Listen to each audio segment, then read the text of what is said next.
नागपूरच्या तर्री पोह्याची खाती सर्वदूर आहे आणि कोणताही मोठा राजकारणी जेव्हा कामानिमित्त नागपूरला येतो तेव्हा तर्री पोहावर ताव मारायचा त्यांचा मोह काही आवरत नाही. आपण बघू शकतो राष्ट्रवादी काँग्रेस शरदचंद्र पवार पक्षाचे नेते रोहित पवार देखील आज नागपूरच्या लक्ष्मीनगर चौकामध्ये येऊन तर्री पोह्याचा आस्वाद घेत आहे. दादा, तुम्ही अनेक वेळा नागपूरच्या तर्री पोह्याची चर्चा ऐकली असेल, ख्याती ऐकली असेल, आज प्रत्यक्ष आस्वाद घेत आहे. काय टेस्ट आहे?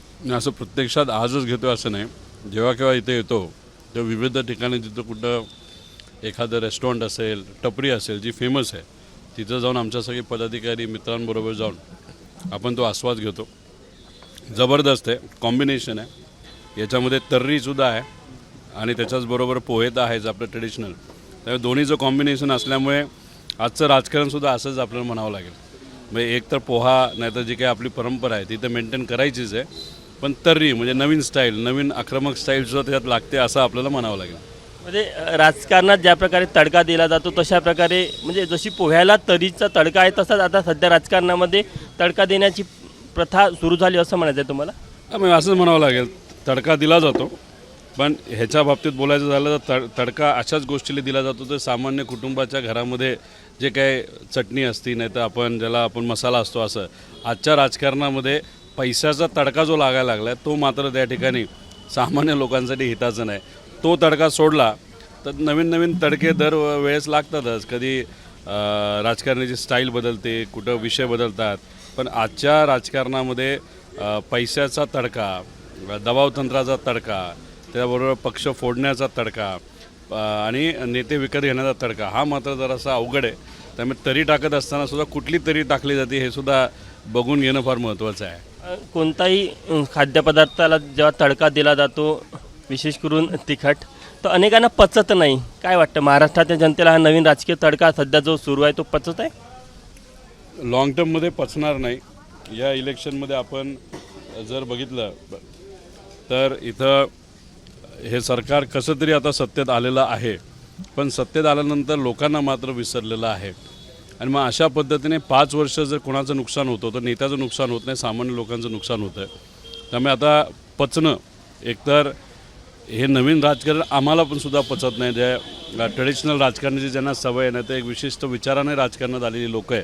पण आता समजा जर तडका लागतच असेल तर पचवायची ताकदसुद्धा आपल्याला ठेवावी लागेल, पण विचार न सोडता, आणि त्या पद्धतीने आपल्याला काम करावं लागेल. त्यामुळे लोकांच्या हितासाठी जे काय येईल ते पचवावं लागेल, लढावं लागेल, रस्त्यावर उतरावं लागेल. मगच मला असं वाटतं की परिवर्तन झाल्याशिवाय राहणार नाही.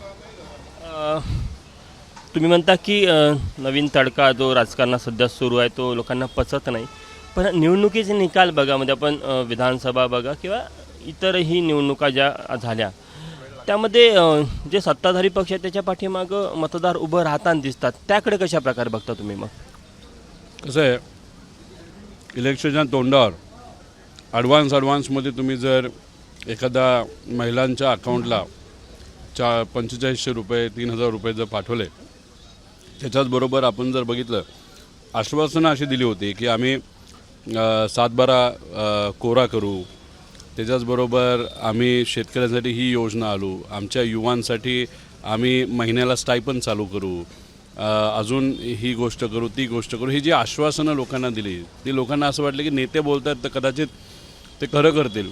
त्यामुळे इलेक्शनच्या काळामध्ये पैसा मोठ्या प्रमाणात वापरला, दडपशाही मोठ्या प्रमाणात केली, आणि दुर्दैवाने या इलेक्शनमध्ये जातीवाद मोठ्या प्रमाणात सत्तेतल्या लोकांकडनं त्या ठिकाणी झाला. या सगळ्याचं जर चित्र आपण बघितलं तर ते आत्ता जे दिसतं आहे की त्यांना एक बहुमत मिळाल्यासारखं वाटतं आहे. पण आता ठीक आहे, लोकांना समजलं आहे, लोकांना कळलेलं आहे. पण एकदा इलेक्शन झाल्यानंतर 5 वर्ष जावी लागतात, 5 वर्ष जातील आणि येणाऱ्या 2029ला आपल्याला परिवर्तन झालेलं बघायला मिळेल. पवार कुटुंबातली तिसरी पिढी आहे तुम्ही, ज्याकडे महाराष्ट्रातली जनता पवार कुटुंबाचं नेतृत्व करणार म्हणून बघतात. सध्या 2 कुटुंब वेगवेगळ्या पक्षामुळे वेगळे झालेले आहे. परत एकदा पवार कुटुंब राजकारणात एकत्र येईल का अशी खूप चर्चा आहे, तुम्ही मनात न सांगा. आता चर्चेवर किती चर्चा करायची? चर्चेवर चर्चा करत राहिलो तरी चर्चाच राहते आणि चर्चेचा फायदा कोणाला होत नसतो. त्यामुळे मला असं वाटतं की त्या बरीच चर्चा झाली, पुरी झाली. आता ज्या गोष्टी झाल्या नाहीत त्या होतील असं मनामध्ये कशाला ठेवायचं. त्यामुळे आता आपण ते विषय सोडून या सरकारच्या विरोधात नाही तर सरकार कसं लोकांच्या हिताचं काम करत नाही याच्यावर आपण चर्चा करू शकतो. होणार नाही असं नाही ना, होऊ पण शकतं असं एक कार्यकर्त्यांचा सूर पाहायला मिळतो. बघा, काय होऊ शकेल राजकारण हे आपल्याला सांगता येणार नाही, पण आज आम्हाला सत्तेत जायची संधी आहे. पण जर आज फक्त सत्तेत जाण्यासाठी आपण जर विचार बदलणार असू, आपण दुसऱ्या पक्षाच्या दुसऱ्या विचाराच्या पाठीबळ जाणार असू, तर हे कितपत योग्य आहे. त्यामुळे फक्त सत्तेत जाण्यासाठी जर आम्ही सत्तेत गेलो तर विचारासाठी कोण लढणार. आज कशी कुठलीही परिस्थिती असेल तर आत्ताच आम्ही चर्चा करत होतो आणि आत्ता एक खूप सुंदर वाक्य आलं की काही झालं तर विचारासाठी आपल्याला लढावं लागेल, विचारासाठी आपल्याला रस्त्यावर उतरावं लागेल. शेवटी आपण कशासाठी जगतो तर विचारासाठी जगतो आणि तेच काम आम्ही सर्वजण करतो.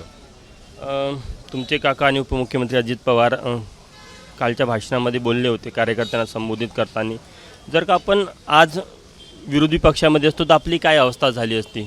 सत्तेत बसल्यामुळे कुठेतरी निदान कार्यकर्त्यांचे कामं होतात, त्यांचे त्या भूमिकेकडे कशा प्रकारे बघता की कुठेतरी सत्ता पाहिजे म्हणून कुठेतरी विचाराची तडजोड करणं. स्वातंत्र्यता मिळत असताना स्वातंत्र्यवीर त्या काळचे जर असाच विचार केला असता तर अजूनपर्यंत आपण ब्रिटिश सरकारच्या कंट्रोलमध्येच असलो असतो. त्यावेळेस सत्ता ब्रिटिशकडे होती, पैसा ब्रिटिशकडे होता, ताकद ब्रिटिशकडे होती. आणि मग अशात आपले जे स्वातंत्र्यवीर होते विचारासाठी देशासाठी त्यांनी त्या ठिकाणी लढला आणि ते स्वातंत्र्य आपल्या सगळ्यांना मिळालं. त्यामुळे आज काय चांगलं आहे, कार्यकर्त्यांसाठी काय चांगलं आहे, कामं कशी होतात यासाठी आपण जर विचार बदलून राहिलो मग विचारासाठी कोण लढणार हाही प्रश्न आहे ना. काय सगळेच जर सत्तेकडे जायला लागले तर लोकांचे खरे प्रॉब्लेम कोण सोडवणार. नाही तर उद्या सगळेच सत्तेत जाऊन बसले तर लोकांना येणाऱ्या अडचणी, कारण जेव्हा सत्तेत सगळेच जाऊन बसतात तेव्हा की वेगळ्या प्रकारचा अहंकार हा सत्तेतल्या लोकांना येत असतो आणि तेव्हा सामान्य लोकांच्या अडचणीकडे दुर्लक्ष केलं जातं. तेच कदाचित आता मोठ्या प्रमाणात होते, आपण बघू शकतो. म्हणजे सरकारमध्ये जे लोक आहेत त्यांना एक अहंकार आला आहे, आम्हाला कुणी हटवू शकत नाही. त्यामुळे आता कोणाला तरी भूमिका संघर्षाची घ्यावी लागेल, किती अडचणीची असली ती पवारसाहेबांनी घेतली, आम्ही सगळ्यांनी घेतली, आम्ही संघर्ष करतो. हे सगळे पदाधिकारी त्याचाच एक भाग आहेत. तुम्ही आस्वाद घ्या, आपण आस्वाद घेता घेता चर्चा करू. तुम्ही म्हटलं की राजकारण सध्या पैशाच्या पूर वाहतो आहे आणि त्या जोरावरच राजकारण केलं जातं. आता स्थानिक स्वराज्य संस्थेच्या निवडणुका आहे, त्या निवडणुकीमध्ये देखील पैशाचा पूर वाहेल असं वाटतं तुम्हाला. सत्तेतल्या लोकांकडनं 100%, पण पलीकडनं कितीही पैशाचा पूर आला तरी आम्हाला तरी लढावं लागणार आहे. आम्ही विचाराने विश्वासाने आणि नवीन चेहऱ्यांना संधी देत, जसं पवारसाहेब म्हणाले नवीन चेहऱ्यांना संधी देऊ, निवडून येतील असा आम्हाला विश्वास आहे. नाही आले तरी आपण चांगल्या चेहऱ्यांना संधी दिल्यामुळे एक संघटन आपलं स्ट्रॉंग होईल आणि येत्या काळामध्ये त्याचा फायदा हा नक्कीच आपल्या सर्वांना होईल. त्यामुळे नवीन चेहऱ्यांना संधी देण्याचा सगळ्यात चांगला वेळ काळ कुठला असेल तर हा आपला असेल. महाविकास आघाडीमध्ये 3 घटक पक्ष आहे आणि 3 घटक पक्षाची वेगवेगळ्या पॉकेट्समध्ये ताकद आहे. त्यामुळे अनेक ज्या पॉकेट्समध्ये ज्या पक्षाची ताकद आहे तिथल्या कार्यकर्त्यांचं असं म्हणणं आहे की तिथे जास्तीत जास्त त्या पक्षाने जागा लढाव्या. काही ठिकाणी तशी भूमिका आहे की आघाडीच कडू नये. ओव्हरऑल तुमची काय भूमिका या कार्यकर्त्याच्या भूमिकेला घेऊन. माझं एवढंच मत आहे की आता लोकसभेला एक मित्रपक्ष फायदा करून घेतो आणि विधानसभेला तोच मित्रपक्ष विरोधात काम करतो. असं जर होणार असेल तर ते योग्य नाही. मग सुरुवात करत असताना मग आता समजा आपण नागपूर शहरामध्ये आहोत तर इथे काँग्रेसली सुद्धा राष्ट्रवादी काँग्रेस शरदचंद्र पवार यांचे जे कार्यकर्ते ते न सामावून घ्यावं लागेल. समजा मोठा भाऊ आपण काँग्रेसला जर समजलं तर मग राष्ट्रवादी काँग्रेस शरदचंद्र पवार आणि उद्धव ठाकरे साहेबांची शिवसेना हे छोटे भाऊ झाले. पण मग लोकसभेला ह्यांची मतं आपल्याला चालतात आणि जेव्हा लोकल बॉडी इलेक्शन असतं नाही तर विधानसभा असतात तेव्हा तुम्ही कुठेतरी वेगळ्या पद्धतीने काम करत असाल, जर होतं नाही होतं हे कार्यकर्त्यांना माहिती, तर हे योग्य ठरणार नाही. दीर्घकालीन आपण लोकसभा विधानसभेचा विचार करत असू तर सुरुवात मला असं वाटतं की नागपूर शहरामध्ये तरी बोलायचं झालं तर ह्या लोकांना एकत्रित घ्यावं लागेल. काय 100% सीटवर लढून तुम्ही काय करणार, थोडे सीट हे लहान भावांना तिथं दिलं जाईल आणि काही मतदारसंघामध्ये आम्ही मोठे भाऊ आहोत, ते लहान भाऊ आहेत, त्यामुळे तिथं आम्ही तुम्हाला सांभाळून घेऊ. पण सुरुवात कुठंतरी केली पाहिजे असं म्हणाले की लोकसभेमध्ये एका पक्षाने फायदा करून घेतला आणि विधानसभेत विरोधात काम केलं. म्हणजे नेमकं कोणाबद्दल तुमचा रोष आहे. असं बऱ्याच ठिकाणी आपण अभ्यास केला तर मताचं जर आपण समीकरण बघितलं तर लोकसभेला समीकरण परफेक्ट बसलं, पण विधानसभेला जी काय अपेक्षा होती की अग्रेसिव्हली दुसऱ्या पक्षाचं काम केलं जाईल तेवढं अग्रेसिव्हली केलं नाही असं कार्यकर्त्यांचं मत आहे. आम्ही शेवटी कार्यकर्त्यांचं ऐकत असतो आणि नेत्यांपर्यंत ते पोचवत असतो. ही थोडीशी भावना काही भागामध्ये दिसतीये. झालं नाराजी काँग्रेसबद्दल आहे की ठाकरे गटाबद्दल आहे? नाही नाही, झालं असेल नसेल हा वेगळा विषय आहे, कारण हा शेवटी इंटरनल चर्चेचा मुद्दा आहे. जे काय आम्हाला कार्यकर्त्यांनी सांगितलं आता वर जाऊन आम्ही आमच्या नेत्यांशी बोलू. आणि शेवटी काँग्रेसचे नेते, उद्धव ठाकरे साहेबांचे पक्षाचे नेते यांना खाली काय चाललं आहे हे माहीत पण असेल आणि नसेल पण जे काय आपल्याला कळतं आपल्या नेत्यांपर्यंत पोहोचून त्या चर्चेमध्ये जेव्हा या बाबतीतली चर्चा झाली तर येणाऱ्या इलेक्शनमध्ये वेगळं धोरण म्हणजे चांगलं धोरण, संघटनात्मक धोरण हे सर्व पक्षांकडनं राबवलं जाईल असं वाटतं. शेवटला प्रश्न, बच्चू कडू यांच्या आंदोलनाला तुम्ही आज भेट देणार आहात. शेतकऱ्यांच्या प्रश्नावर या सरकारने आश्वासन दिलं, त्याची पूर्तता होत नाही म्हणून ते उपोषणावर बसलेले आहे. शेतकऱ्या प्रश्नासंदर्भात हे सरकार गंभीर नाही असं वाटतं का तुम्हाला? अजिबात नाही. आता ते काय म्हणले होते की आम्ही शेतकऱ्याचा 7/12 कोरा कोरा कोरा करू. केलं का त्यांनी काय त्या बाबतीत? अजिबात त्यांनी साधं एक शब्दसुद्धा काढला नाही. गेल्या 10 वर्षामध्ये केंद्र सरकार जे भाजपचं आहे त्यांनी मोठ्या मोठ्या व्यावसायिकांचं 22 लाख कोटी रुपयाचं कर्ज माफ केलं. शेतकरी आज अडचणीत आहे. सोयाबीनचा भाव नाही, कपाशीचा भाव नाही. त्याच्याचबरोबर फेब्रुवारीमध्ये आपले मुख्यमंत्री हे बिहारला गेले होते. पंतप्रधान साहेबांच्या समोर सांगितलं होतं की 2,000वरून 3,000 रुपये आम्ही पंतप्रधान शेतकरी योजनेला आम्ही तिथं नेऊ. म्हणजे 1,000 रुपये तुम्ही वाढवणार होता.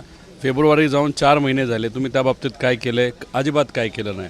अतिवृष्टी झाली, 86,000 हेक्टर जमीन या महाराष्ट्रामध्ये नुकसान झालेलं आहे. त्यातलं 26,000 हेक्टर तर अमरावतीमध्ये आहे. त्या बाबतीत तुम्ही काय धोरण करणार आहात? उलट तुम्ही जर बघितलं तर अंधारामध्ये त्यांनी जो एक GR होता ज्याच्यामध्ये अवकाळी पाऊस, दुष्काळ याचं जे काही शेतकऱ्याला मिळालेला मोबदला होता तो आत्ता नवीन GR काढून तो 50% कमी केलेला आहे. त्यात 3 हेक्टरवरनं 2 हेक्टरवर आणलेला आहे. त्यामुळे संत्र्याच्या शेतकऱ्याच्या बाबतीत बोलायचं झालं तर जुन्या धोरणानुसार त्याला हेक्टरी 1,06,000 मिळाले असते. आत्ता नवीन धोरण जे रात्री बदललं त्यांनी एका रात्रीत कोणालाही न कळता, त्याच्यामध्ये त्याला 45,000 रुपये मिळणार आहे. त्यामुळे हे जे काय शेतकरी त्याच्यात विमाच्या बाबतीत बोलायचं झालं तर विम्यामध्ये सुद्धा त्यांनी चेंज केला. 1 रुपयाला विमा मिळत होता, आता त्यांनी ते सगळं बदललेलं आहे. त्यात 4 वेगवेगळे निकष विमा देण्याचे होते, आता त्यात एकच निकष ठेवलेला आहे. तर ह्याच्यातून प्रत्यक्ष अप्रत्यक्षपणे हे सरकार शेतकऱ्याच्या कष्टकऱ्याच्या विरोधात आहे असं आपल्याला म्हणावं लागेल. भावांतर योजनेच्या माध्यमातून शेतकऱ्यांना चांगला भाव देईल असं बोललं जातं, मिळतं का?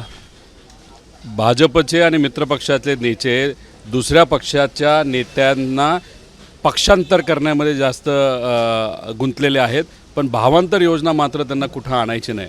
स्वतः पंतप्रधान साहेबांनी, मुख्यमंत्री साहेबांनी शब्द दिला होता की आम्ही सोयाबीनला, कपाशीला चांगला भाव देऊ आणि याच्यात जर भाव एका लेवलपेक्षा खाली आला तर आम्ही भावांतर योजना आणू. आणली का भावांतर योजना? ते टिमकी काय वाजवत आहेत की 11 लाख टन सोयाबीन आम्ही घेतलं. अहो 11 लाख टन सोयाबीन तुम्ही घेतलं असलं तरी 50 लाखाचं उत्पादन झालं आहे. 40 लाख टन जो शेतकऱ्याकडे सोयाबीन होतं ते मात्र त्याला 3700ला विकायला लागलं. त्याच्याबद्दल तुम्ही बोलणार आहात का? त्यामुळे भावांतर योजना फक्त चेष्टा केल्यासारखी ती योजना आम्ही हे आणू, शेतकऱ्यांना फसवलं, मतदान घेतलं, आता शेतकऱ्याला विसरलं असं आपल्याला म्हणावं लागेल. तर आपण बघू शकतो की राष्ट्रवादी काँग्रेस शरदचंद्र पवार पक्षाचे नेते रोहित पवार आहे, आज ते विदर्भाच्या दौऱ्यावर आहे. बच्चू कडू यांचं जे आंदोलन आहे त्या ठिकाणी ते भेट देणार आहे. त्याआधी त्यांनी नागपूरच्या प्रसिद्ध तरी पोह्याचा देखील आस्वाद घेतलेला आहे. नेहमी ते महाराष्ट्राच्या वेगवेगळ्या भागात फिरतात तेव्हा वेगवेगळ्या खाद्य संस्कृतीची माहिती घेतात, त्याची चव घेतात. आणि आज शेवटला प्रश्न दादा, कशी वाटली चव? कशी वाटली? भारी वाटली. नागपूरची चव जबरदस्त आहे. म्हणजे म्हणतात ना, इथं आल्यानंतर पोहे असतील, काही नॉनव्हेजचे पण पदार्थ आहेत, ती माणसं पण जबरदस्त आहेत. फक्त दुर्दैव असं आम्ही लांबून बघत असताना नागपूरला फार वेगळ्या दृष्टिकोनातून बघतो.